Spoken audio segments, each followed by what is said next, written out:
बन्ना रे बागम झूला घाल्या, बन्ना रे बागम झूला घाल्या, बन्ना रे बागम झूला घाल्या, बन्ना रे बागम झूला घाल्या। मारी बन्नी ने मारी लाडी ने मारी बन्नी ने झूलन दी जो बना गेंद गजरा, मारी बन्नी ने झूलन दी जो बना गेंद गजरा।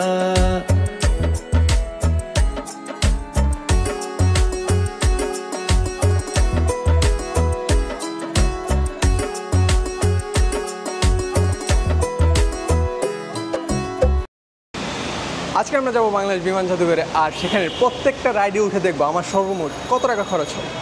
মিউজিয়ামের ভিতরে ঢোকার জন্য আমাকে 50 টাকার টিকিট কাটতে হয়েছে। বিমান জাদুঘর প্রত্যেক দিনই দুপুর 2টা থেকে রাত 8টা পর্যন্ত চালু থাকে, তবে শুক্রবার, শনিবার আর রবিবার এই 3 দিন তারা একটি বিশেষ নিয়ম ফলো করে।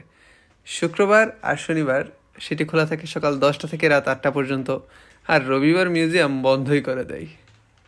অলরেডি আমরা বিমান জাদুঘরের ভিতরে ঢুকে পড়েছি, এখন একে একে রাইডগুলোতে উঠার পালা।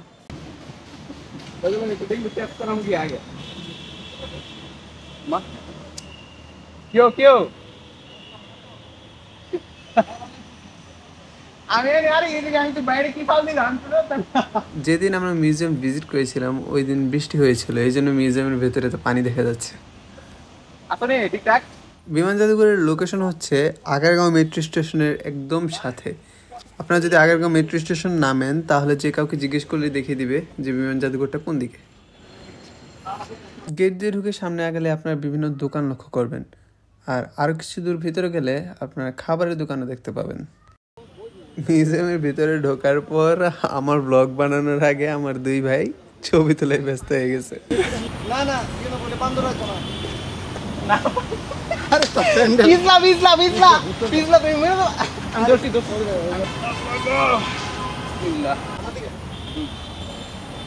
আমি এখানে আসছি রাইডে উঠতে, আর তারা 2 জন একের পর এক ডলফিনের সাথে বানরের সাথে এগুলোর সাথে ছবি তুলতে ব্যস্ত হয়ে গেছে।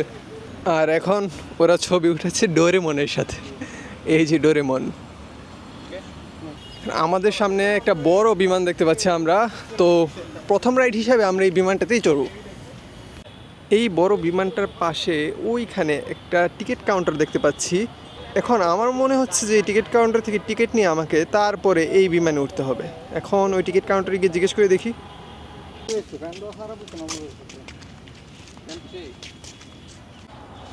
তো হ্যাঁ, আমার ধারণাই ঠিক ছিল, এই বিমানে উঠতে টিকিটের প্রয়োজন এবং 30 টাকা টিকিট খরচ হয়েছে আমার। এখন আমি এই বিমানে উঠবো। এইদিকে ভাইয়া আর আরিয়ান হচ্ছে ছবি উঠাচ্ছে। যাক, ওরা ছবি উঠাক, আমি এখন ভিতরের দিকে আগায় যাই। আচ্ছা, আরেকটা কথা, এখানে কিন্তু জুতা খুলে উঠতে হয়। উনি আমাকে বলে দিয়েছে জুতা খুলে উঠতে, তো দেখি জুতা খুলে উঠি, সমস্যা নেই।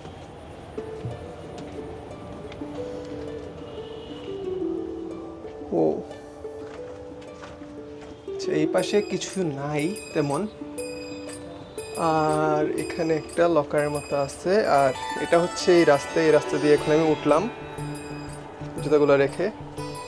এখন আমরা ভিতরের দিকে যাচ্ছি। ও, এখানে কিন্তু সত্যিকারের বিমানের সিটের মতোই সিট রাখা। ওয়াও, এখানে এসি আছে। আমি জানি না এটা অরিজিনাল বিমানের সিস্টেমের মতোই করা কিনা, নাকি এটা অরিজিনাল বিমানই ছিল। আমি আসলে এত নলেজ নেই এটা সম্পর্কে, বাট ইট লুকস নাইস।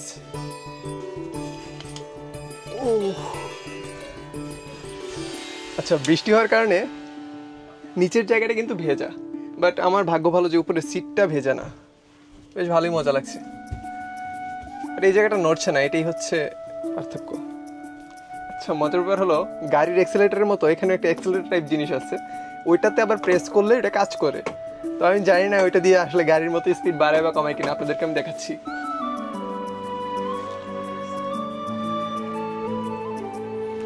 এই যে এটা হচ্ছে গাড়ির এক্সেলেটারের মতো, আর এটা হচ্ছে ব্রেকের মতো।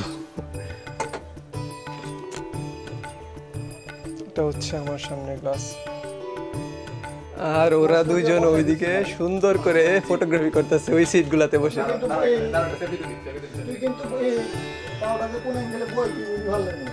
আমি থার্ড পারসন না কেমনে কমু দেখুন দেখ দিব। এখন হচ্ছে আরিয়ানার ভাইয়া এখন বিমানের পাইলটের সিটে আসন গ্রহণ করতেছে। এই যে সাইকেল দিলো। এই যে এক পাইলট চালাইতেছে আর এক পাইলট ছবি উঠাইতেছে। আচ্ছা এখানে আমি সুইচ দেখতে পাচ্ছি, সুইচগুলো কিসে একটু প্রেস করে দেখি, আমার খুব ইচ্ছে হচ্ছে, আমি জানি না এটা অ্যালাউড কিনা, কিন্তু একটু প্রেস করে দেখি। ও ও লাইট দেওয়ার পরে এটা আরো জোস, সেরা সেরা, অনেক সুন্দর লাগতেছে এখন লাইট দেওয়ার পরে। আচ্ছা বাইরে অলরেডি প্রচন্ড বৃষ্টি, ভাইয়ের জুতো বাইরে রাখছিলাম, এই যে ভাইয়ের জুতোর অবস্থা শেষ, ভিজে এই যে ভাইয়ের জুতো শেষ। আমার তো স্যান্ডেল, আমার সমস্যা নেই, বৃষ্টিতে স্যান্ডেল পরে আসছি, ভাইয়া ক্যাটস পরে আসতে শেষ, জুতা শেষ। ভাই এখন জুতা বাজাইতে আগে আগে যেতেছে, এই যে আমি বাইরে দেখি ভাইয়া জুতা বাজাইতে যেতেছে, আরিয়ানা বের হইতেছে। তো আমরা সিদ্ধান্ত নিয়েছি যে এখন এই বৃষ্টির মধ্যেই আমরা বাইরে অন্য রাইডগুলোর একটু এক্সপিরিয়েন্স নিব, দেখি কি হয়। এখন আমরা নামবো, এদিকে প্রচন্ড বৃষ্টি পড়তেছে, সেই বৃষ্টির মধ্যে আমরা হেঁটে হেঁটে এখন সামনে রেস্টুরেন্টের দিকে যাচ্ছি। এখন এই মুহূর্তে কোনো রাইডে ওঠা সম্ভব হচ্ছে না, তাড়াতাড়ি রেস্টুরেন্টের ভিতরে যাই, গিয়ে বসি, হয়তো কিছু খাওয়া দাওয়া করবো। এখন আমরা রেস্টুরেন্টের ভিতরে আসছি, রেস্টুরেন্টের ভিতরে নাকি এখানে খাবার আসে নাই, যাক এখানে রেস্টুরেন্টের ছাদের নিচেই দাঁড়াই যেন বৃষ্টি না ভিজে। এখানে পাশে আরেকটা রেস্টুরেন্ট দেখতে পাচ্ছি, দেখি ওইটাতে বোধহয় খাবার পাওয়া যাবে। হ্যাঁ এই রেস্টুরেন্টে খাবার আছে। ভাইয়া সামনে যাচ্ছে,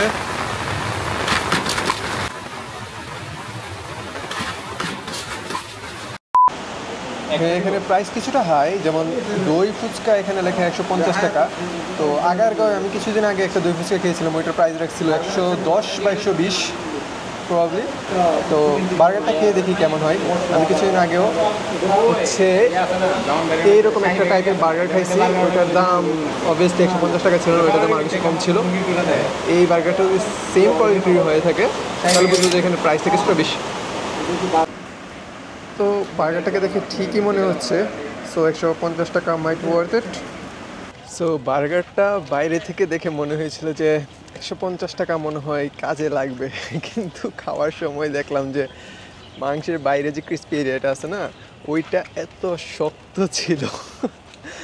I mean I don't recommend buying this burger at all. এখন আমরা বৃষ্টির মধ্যেই সামনে কোনো একটা রাইডে উঠতে যাচ্ছি, দেখি কোন রাইডে উঠা যায়। এখানে সবগুলা বিমানে উঠতে দেয় না, কয়েকটাতে দেয়। আমি এখন টিকিট কাউন্টার খুঁজতে যাচ্ছি, যেখানে টিকিট কাউন্টার আছে তার মানে সেখানে আশেপাশে কোনো একটা বিমানে আমাদেরকে উঠতে দিবে। এটা একটা আসল বিমান, এটা লেখা দেখে আমি যা বুঝতে পারতেছি বিমানটা ফ্রান্স থেকে বাংলাদেশে এসেছে। 1977 সালে বাংলাদেশ বিমান বাহিনীতে এটি সংগৃহীত হয়, আর 1997 সাল পর্যন্ত বাংলাদেশ বিমান বাহিনীর পাইলটদের জেট প্রশিক্ষণ বিমান হিসাবেও এটা ব্যবহৃত হয়েছে। আর এটা হচ্ছে একটা চাইনিজ বিমান, যেটা 1985 সালে বাংলাদেশ বিমান বাহিনীতে সংযুক্ত করা হয়েছিল। লুকস কুল। এই হেলিকপ্টারটা কিন্তু জায়ান্ট, বাংলাদেশ এয়ারফোর্সের একটা হেলিকপ্টার, অনেক বিশাল বড় জায়গা দখল করে হেলিকপ্টার রাখা হয়েছে। ওইখানে দূরে একটা বড় সাদা বিমান দেখা যাচ্ছে, এখন ওই বিমানটির দিকেই যাওয়ার চেষ্টা করি। বৃষ্টি হওয়ার কারণে পুরো রাস্তায় আমার এই ছাতা ধরে হাঁটা লাগতেছে। আমার ছাতার প্রয়োজন হতো না, কিন্তু ক্যামেরার জন্য ছাতা ধরে আসছে। এই বিমানটা প্রবাবলি ইন্ডিয়ান এয়ারফোর্সের, উপরে লেখা ইন্ডিয়ান এয়ারফোর্স। এটার ভেতরে কি উঠতে দিবে আমাদের? দেখি ওইখানে টিকিট কাউন্টার আছে কিনা, টিকিট কাউন্টার যদি থাকে তার মানে আমাদেরকে উঠতে দিবে। আচ্ছা এখানে একটা টিকিট কাউন্টার তো দেখতে পাচ্ছি, এখন দেখি ওখানে গিয়ে টিকিট পাওয়া যায় কিনা। আচ্ছা এই বিমানটাতে হচ্ছে আমরা উঠতাম, কিন্তু উনি বলতেছে যে বিমানটা অন্য বিমানটার মতোই, আর সিটগুলো হচ্ছে ভেজা, তো এই জন্য উনি আমাদেরকে এটা রেকমেন্ড করতেছে না যে আমরা ভেতরে এটা উঠি।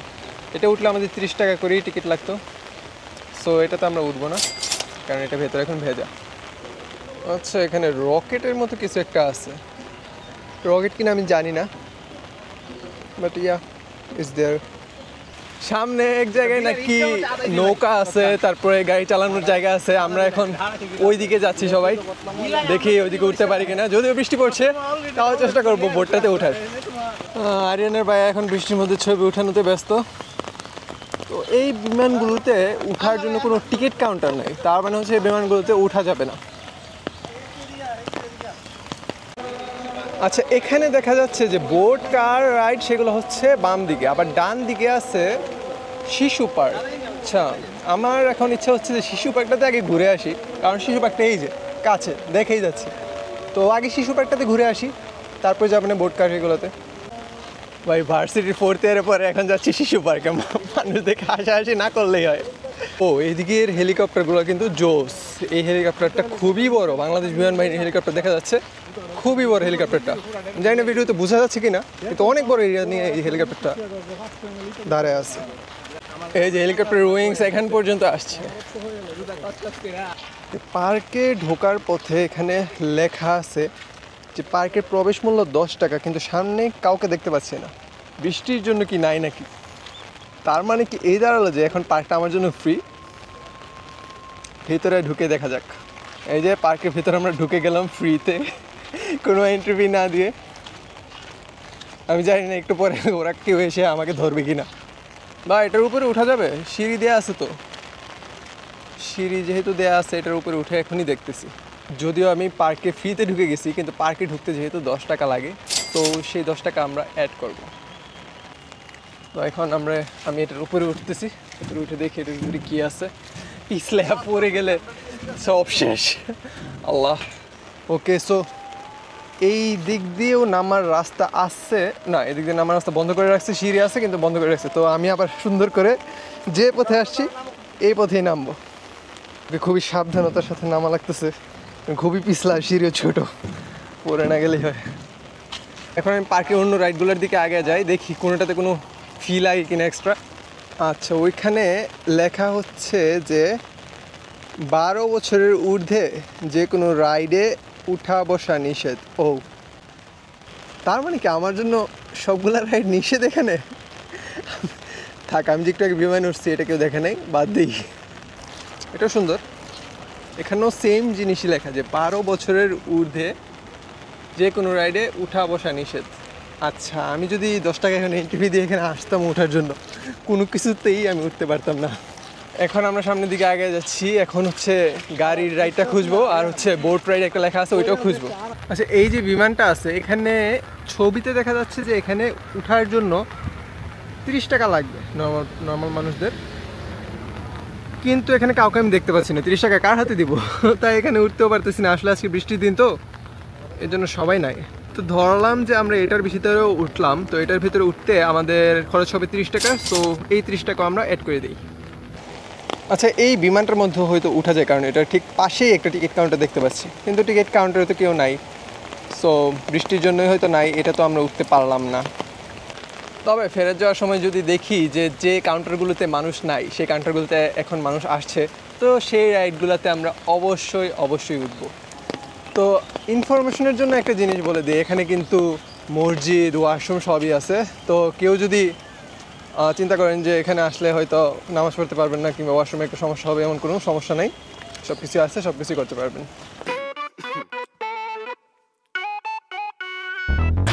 झाड़ियों के पत्ते गिनता नहीं, रोज रोज काम करके मैं थकता नहीं, ये समाज जितना भी कहले मुझको, मैं डीट किसके बाप की भी सुनता नहीं, बजाता मैं प्रदीप ऑन रिपीट और बजते ही এই যে এখানে মসজিদ, মহিলাদের নামাজের স্থান, ওয়াশরুম সব কিছুই আছে। আমরা এখন মসজিদের দিকে আগাই।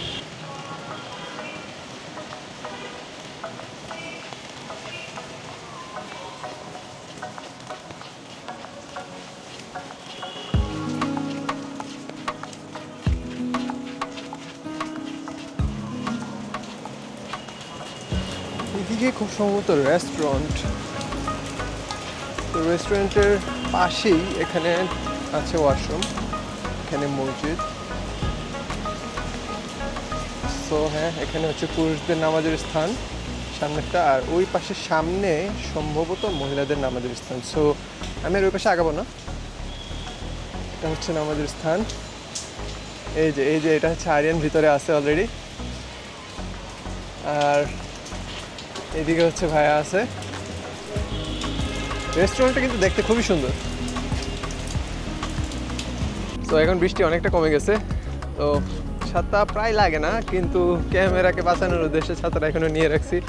আর এই যে ওরা দুজন পিছনে আসতেছে। এটাও একটা পার্কের মতো আরেকটা জায়গা, এটার মধ্যে ঢোকার কোনো ব্যবস্থা নাই এখন, বাট এখানে আমরা একটু লেখা দেখলে দেখতে পাচ্ছি যে বাচ্চা হচ্ছে প্রতিজন 50 টাকা, আর বাচ্চার সাথে যদি অভিভাবক ঢুকে তাহলে প্রতিজন 25 টাকা। বাট আমরা তো এখানে ঢুকবো না, কারণ আমি এখানে কোনো রাইডই উঠতে পারবো না বাচ্চাদের জন্য, সো এটা স্কিপ। এখন আমরা হাঁটতে হাঁটতে এসে পড়লাম হচ্ছে ওই ট্রেনে চড়ার টিকিট কাউন্টারে। সো সামনে একটা ট্রেন আছে, তো এখান থেকে আমরা টিকিট নিব। এখানে টিকিটের গায়ে লেখাই আছে এখানে বাইরে যে 70 টাকা করে লাগবে। সো 70 টাকা আরও অ্যাড করে দিলাম। আচ্ছা, আমরা গিয়ে এখন উঠতেছি পরে ট্রেনের দিকে। আচ্ছা, তো ট্রেনের পরে ওইদিকে বোটের ব্যবস্থাও আছে। আমরা হচ্ছে আগে ট্রেনে উঠবো, তারপর ট্রেনের পরে বোটে উঠবো। তো ট্রেন অলরেডি ছেড়ে দিছে, আমি হচ্ছে লাস্ট কম্পার্টমেন্টে আছি একদম, যেটা সামনের পরে একটা ভিউ দেখতে পারি। প্রচণ্ড সাউন্ড, ট্রেন যখন যাচ্ছে এইদিকে প্রচণ্ড সাউন্ড। ও টানেলের ভিতর দিয়ে আসছে।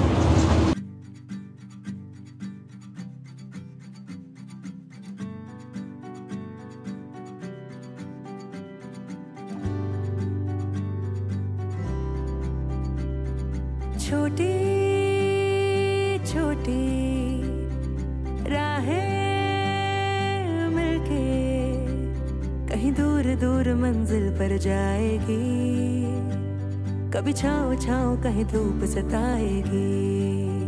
ট্রেনটা ভালোই ছিল, বাট শুধুমাত্র এক রাউন্ড দিছে। যদি 2-3টা রাউন্ড দিত তাহলে আরও বেশি মজা লাগতো। এখন আমাদের সামনে আবার আমরা বোট দেখতে পাচ্ছি, তো এখন বোটে টিকিট কাটার পালা। বোটে টিকিট কেটে বোটে উঠবো। আচ্ছা, বোটের টিকিট এখানে লেখাই আছে যে প্রতিজন 50 টাকা করে। তো এখন আমরা টিকিটটা কেটে ফেলি। তো এই যে বোটের টিকিট 50 টাকা দাম। আমরা এখানে একে বোটগুলোতে চড়ে যাব। এখানে একটা ব্যাঙ আছে, এই যে উনি আমাদেরকে বোটে উঠে দিবে। ভাইয়া ছবি তোলার জন্য ওই যে দেখেন পায়ের অর্ধেক ভাইয়ের এই যে বাইরে ছবি তোলার জন্য ভাইয়া তোর বাইরে গেছে, একটু পরে শেষ। এই যে metro rail, Agargaon metro station, আর এই যে আমাদের বোট। এই যে আমাদের নৌকা চালাইতে গেলে এরকমভাবে দুইজনে মিলে চালাতে হয়। তো এদিকে আরিয়ান প্যাডেল দিতেছে, এদিকে আমি প্যাডেল দিতেছি। তো এটা নাকি বামে দিলে ডানে যায়, আর ডানে দিলে নাকি বামে যায়। সো ডানে যেতে গেলে আমাদের এটা বামে নিতে হবে। সো ইয়া, এই যে আমরা সামনের দিকে এখন আগাচ্ছি। ভালোই গেছে বৃষ্টির মধ্যে। এখন আমি বোটের পিছনে এসে বসছি, আর এখন সামনে গেছে ভাই আর আরিয়ান। তো দেখি ওরা কেমন চালায়।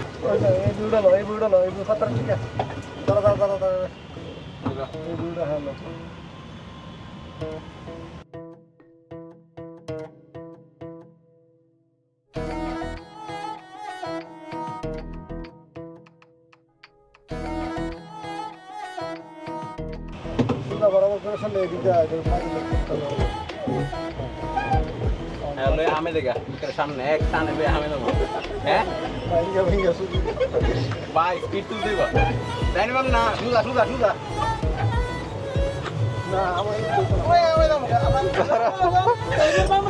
তারা এখন ফুল স্পিডে চলে যায়, তারা ঘাটের মধ্যে গিয়ে ধাক্কা খাবে। ফুল স্পিডে চলে গেছে অলরেডি।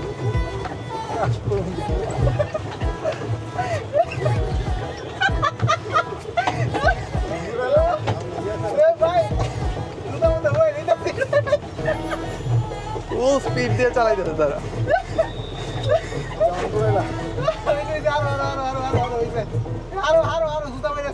ঘুরাও ঘুরাও ঘুরাও ঘুরাও।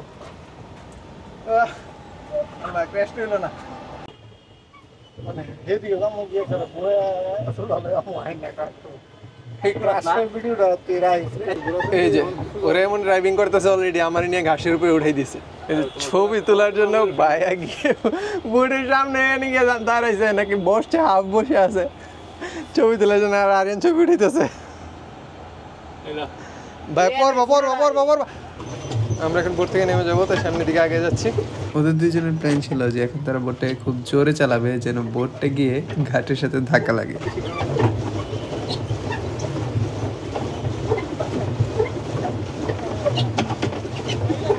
আস্তে আস্তে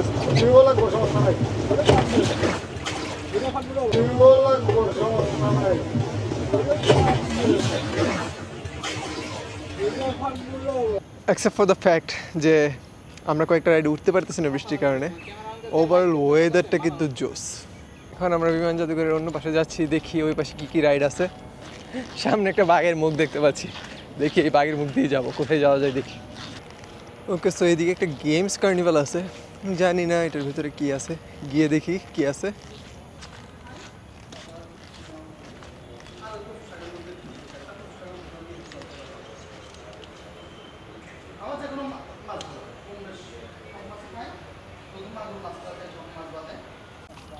আচ্ছা, এই গেমস কার্নিভালের ভিতরে ঢুকছিলাম, অনেকগুলো জিনিসই আছে দেখছি, কিন্তু এখন বললো যে ওরা নাকি এখন অফ আছে।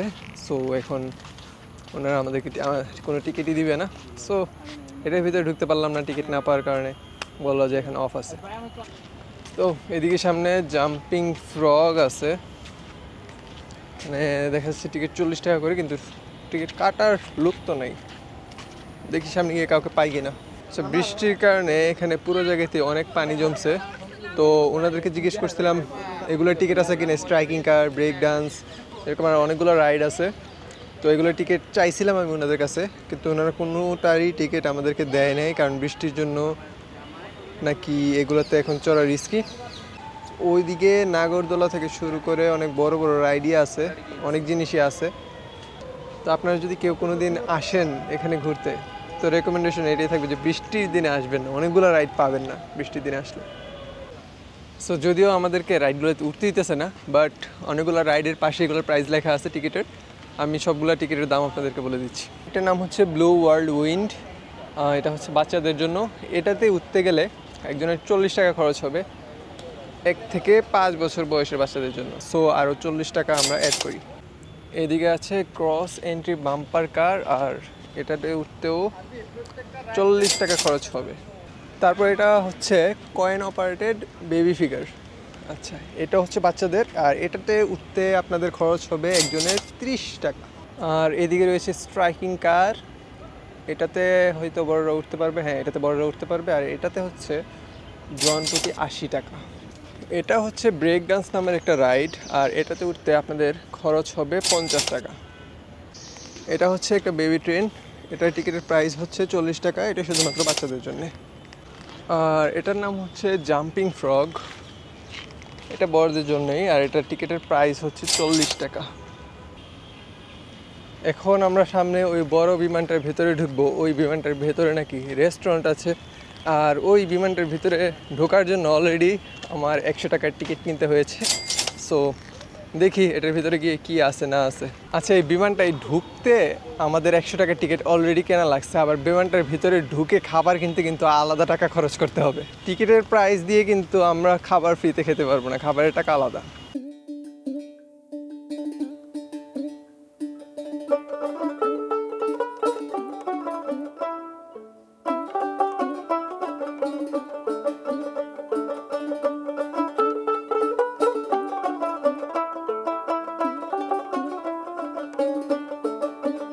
লোকে বলে ও বলে রে ঘর বাড়ি ভালা নাই আমার, লোকে বলে ও বলে রে ঘর বাড়ি ভালা নাই আমার, কি ঘর বানাই মু আমি শূন্যের মাঝার, লোকে বলে ও বলে রে ঘর বাড়ি ভালা নাই আমার, লোকে বলে ও বলে রে ঘর বাড়ি ভালা নাই আমার।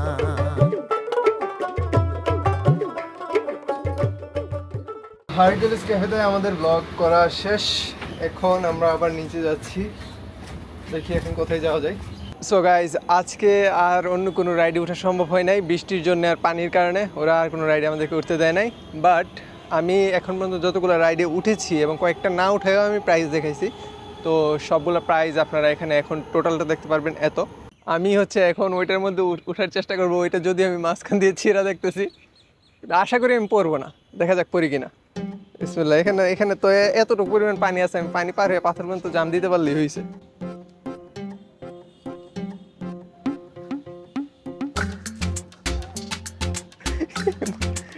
এই যে মাঝখানে মাঝখানে এটা পুরা সিরা, তাও আমি এখন সাইড দিয়ে উঠার চেষ্টা করি, এই সাইড দিয়ে এটা পড়ি কিনা।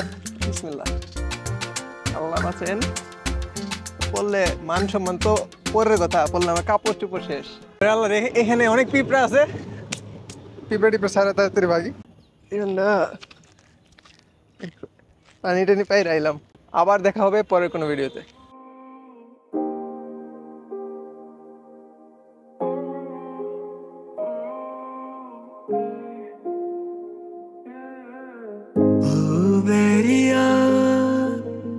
बैर नला तुझसे बना मैं जो भी बना।